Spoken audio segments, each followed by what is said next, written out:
Yes, we'll look at Tiger Woods. I had to say it, man. He's the #1 person I can think of that takes off when things aren't right. That's right.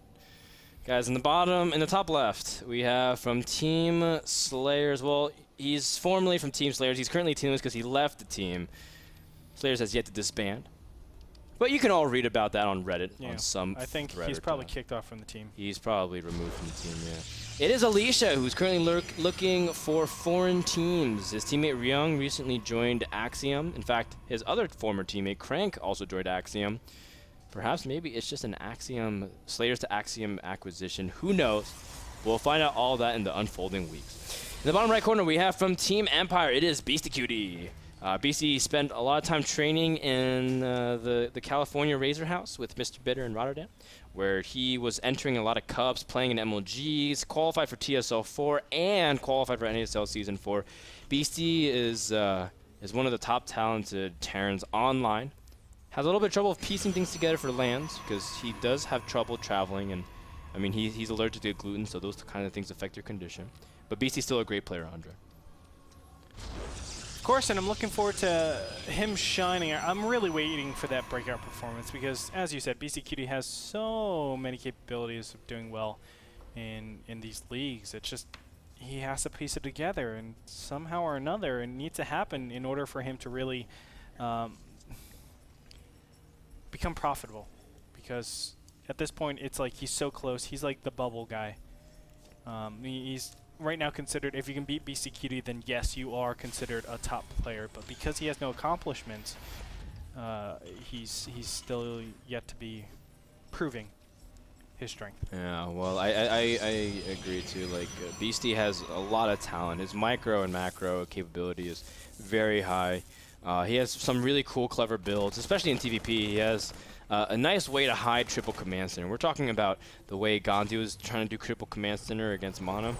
Beasty loves doing styles like that as well, getting huge macro advantage and being able to outplay your opponent from start to finish in terms of the mind games and the execution. Now this is Muspelheim, Andre, and statistically, foreigners are still beating the Koreans, right? Mono beat Gandhi on it, so I'm curious to see what happens here. Does Beasty beat Alicia and still keep up that trend? And this is one of the few weeks that we'll see Muspelheim in the map pool because we are actually swapping this map out. But, you know, it's kind of sad because I feel like a lot of these foreigners do so well on this map. That being said, really nice engineering bay block. A lot of times when your opponents, when Protosses want to expand, they won't actually get the Zealot because they want to play the Nexus down. But the Zealot's so important because these eBays, they actually block for quite a long time, and Stalkers don't have nearly as large of a DPS than Zealot, so you would be able to actually DPS this down pretty fast if you did actually get the Zealot. But yeah, I know what you mean. Like, just comparatively, look, the Nexus just starts when the command center is almost done, so that's just a nice little cushion for Terran. What do you think about this exchange, though? Look at what Gonzi went instead. Gonzi. Beasty? Oh. No, not Beasty. Alicia. Alicia. Oh, the Twilight Council. A very early Twilight Council. So he can go for early DTs. Yeah, I was thinking a Robo actually gets placed down pretty soon. Robo or Hallucination. I wouldn't mind either of those. Hallucination because you can see up into your opponent's base. Twilight Council, or excuse me, Robotics Facility, obviously because you can get things like Warp Prisms. Yeah. I would love that, to see a lot of DT Warpism play. Although I mean it can't really be a Twilight upgrade, I would imagine, if you were Terran and you scan this early on, Andre. I don't think it really could be like an early charge or blink, right? Because it's more efficient to do it without the Nexus there, and then the timing's a lot significantly weaker. So if you scan and see the Twilight Council this early, you have to be very suspicious. And Beasty's already setting up a nice little timing on his engineering bay. In fact, look at this. He's placing a bunker in his main. He's feeling very, very unsafe. This is very smart from Beasty. Beasty thinks this is a Blinkstalker play. That's what it feels like right now. Yeah. Because a lot of times you will go, you know, Blinkstalker on a map like Muspelheim, where there's a very open main base, and this can be very challenging to actually stop. But of course, we know it's Dark Templars. Very unfortunate. Now, it's going to come down to this. Does he actually use both of his mules at this point. And a lot of times I will actually not, from 7 minutes to 8 minutes, I'll actually make sure there's one scan left to help me out with any potential Dark Templar run-ins. So we're going to see in a little bit. No, he doesn't throw down the mule. Oh, he has a turret. He has a turret, man. No worries. It's yeah, the turret is actually in a very sneaky spot, as Beasty is not able to do anything, and that's a nice little win for Beasty, because these DTs, their utility is still can control the map and prevent expansions, but from here, the tech is so underdeveloped for Alicia in any other way. He's trying to catch up once again, similar to Mono with double forges. Double forges, and I wouldn't be surprised if we see a third base going down on 3 gateways. That would be absolutely sick in most cases. But Dark Templars actually provide you with so much map control.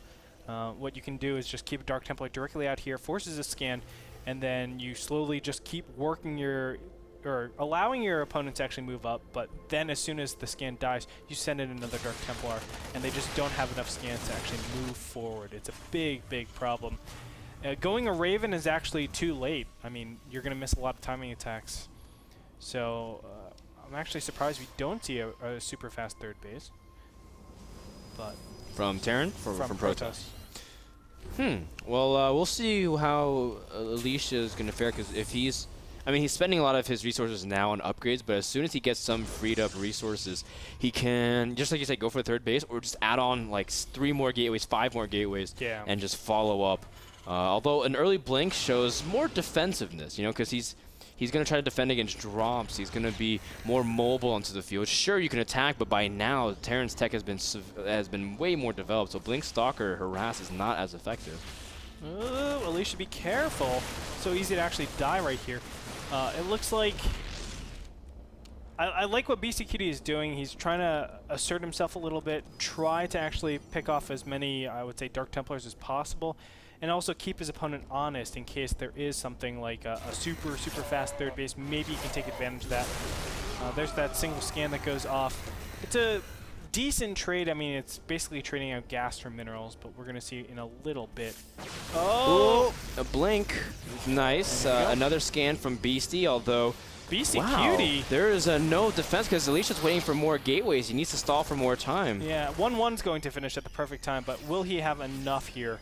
That's the big question. He only has enough energy for Guardian Shield, so he has to go in right now. And BeastyQT might be hitting the perfect timing right now.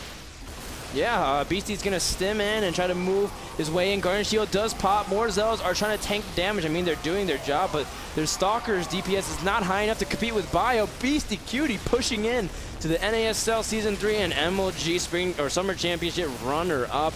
This is way too much damage. As Alicia checks in GG right here. Beasty takes game number 1. Very well done. You know, that takes a lot of audacity to actually push out like that. When you're on 2 command centers, Frodan, you don't have that many scans. Saving up is actually a little bit risky.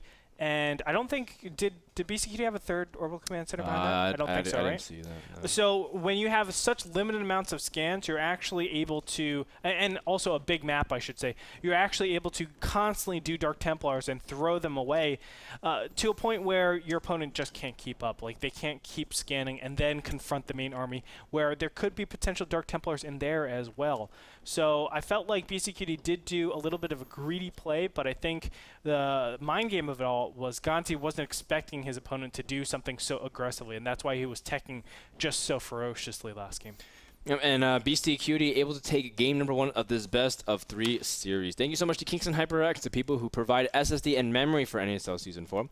Check them out at kingston.com/US/memory. We'll be back with more action between Beasty and Alicia. Quick game number 1, but the rest of the series I'm sure will be awesome. Don't go anywhere. We'll be back in just a second.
Welcome back, everyone, to North America Star League Week 6 Division 3. If you're just tuning in, Beastie took game number 1 from Alicia. And now we'll go over to Daybreak. The first time we've seen it tonight, Andre. Actually, that's something I didn't really expect to say by the 4th match of the night. Well, it's really easy. Dark didn't lose. That's right.